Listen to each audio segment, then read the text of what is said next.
আসসালামু আলাইকুম, কেমন আছো বন্ধুরা? আশা করি ভালোই আছো। আল্লাহর রহমতে আমিও ভালো আছি, আলহামদুলিল্লাহ।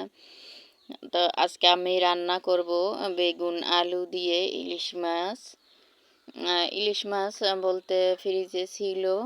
তো ইলিশ মাছের যে লেজা মাথার যে আমরা কানসা বলি, তো সেইটাই ছিল। তো সেগুলো দিয়ে আমি রান্না করব।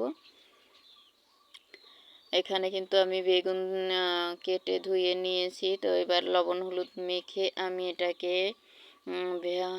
ভেজে নেব। এই তো দেখো ফ্রাই প্যানে আমি ভেজে নিচ্ছি। তো এভাবে কিন্তু আমি একে একে সব ভেজে নেব।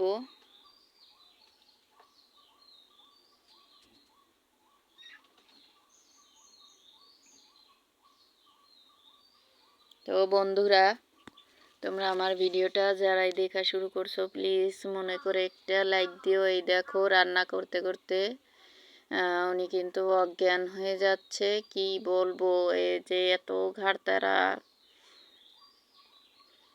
তো দেখো রান্না করছে, আমাকে দেবেই না, সেই রান্না করবে। তো এবার ওর রান্না শেষ, এবার কিন্তু আমার পালা।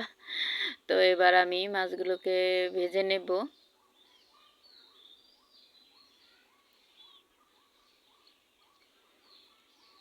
তো এত সহজে কিন্তু আমাদের রান্না বান্না হয় না। তো আমি কিন্তু সবটাই স্কিপ করে দিয়ে দিয়ে তাড়াতাড়ি যাতে ভিডিওটা লং না হয়ে শর্ট হয়, তো তার জন্য কিন্তু আমি সব সময় চেষ্টা করে থাকি। তো আমার ভিডিওটা কিন্তু আপুরা অনেকটাই শর্ট বানাই। তো তোমরা প্লিজ একটু দেখে নিও, তোমাদের কাছে আমার অনুরোধ রইল। আর অবশ্যই লাইকটা দিয়ে আমার ভিডিওটা দেখো। এত ছোট্ট চ্যানেল, তারপরও যদি লাইক আসে 10টা, তো কমেন্ট আসে 20টা। তো আসলে তেমন আমার কমেন্টও আসে না, লাইক তো কি বলবো।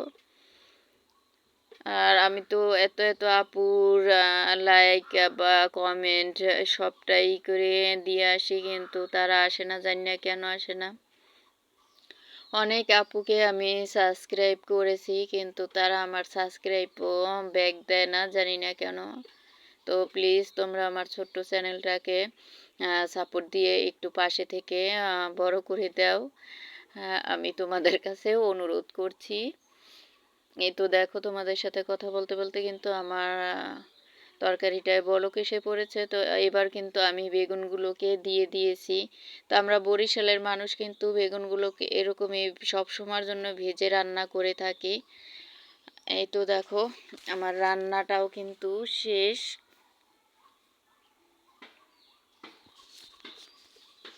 আজকের ভিডিও এখানে শেষ করছি। আল্লাহ হাফেজ।